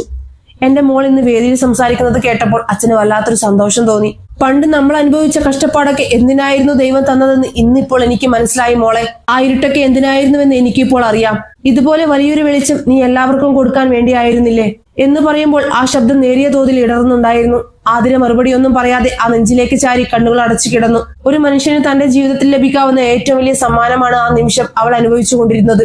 തന്നെ തന്നെ എരിച്ചു തീർത്ത് തനിക്ക് വെളിച്ചമായ അമ്മയുടെ ഓർമ്മകളും എല്ലാ പ്രതിസന്ധികളിലും താങ്ങായി നിന്ന അച്ഛന്റെ സ്നേഹവും തന്റെ ജീവിതത്തിന് അർത്ഥം നൽകിയ മാളവികയെ പോലുള്ള മനുഷ്യരും എല്ലാം ചേർന്ന് അവളുടെ ജീവിതത്തെ അതിമനോഹരമായ ഒരു കാവ്യമാക്കി മാറ്റിയിരുന്നു. ആകാശത്ത് അസംഖ്യ നക്ഷത്രങ്ങൾ തിളങ്ങി നിൽക്കുന്നുണ്ടായിരുന്നു. നാളെയുടെ പ്രതീക്ഷകളിലേക്ക് നിയമത്തിന്റെയും മനുഷ്യത്വത്തിന്റെയും പുതിയ അധ്യായങ്ങൾ രചിക്കാനായി ആതിരയുടെ ജീവിതയാത്ര കൂടുതൽ ശോഭയോടെ മുന്നോട്ടു പോവുകയാണ്. പ്രതികാര ചിന്തകളില്ലാത്ത സ്നേഹം മാത്രം ബാക്കിയാകുന്ന ആ വലിയ ലോകത്ത് അവർ സമാധാനത്തോടെ ഉറങ്ങാൻ കിടന്നു. പ്രിയപ്പെട്ടവരെ, ഈ കഥ നിങ്ങളുടെ ഹൃദയത്തിൽ തൊട്ടുവെങ്കിൽ തീർച്ചയായും ആ സ്നേഹം ഒരു ലൈക്കിലൂടെ നിങ്ങൾ അറിയിക്കാൻ മറക്കരുത്. കൂടാതെ നിങ്ങളുടെ വിലയേറിയ കമന്റ് താഴെ കമന്റ് ബോക്സിൽ രേഖപ്പെടുത്താനും മറക്കരുത്. ചാനൽ സബ്സ്ക്രൈബ് ചെയ്ത് കൂടെ സപ്പോർട്ട് ചെയ്യണം. കൂടാതെ വീഡിയോക്ക് ഹൈപ്പും കൂടെ തന്ന് സപ്പോർട്ട് ചെയ്യണേ. അടുത്ത കഥയുമായി വീണ്ടും കാണുന്നത് വരെ സ്നേഹത്തോടെ നന്ദി മാത്രം.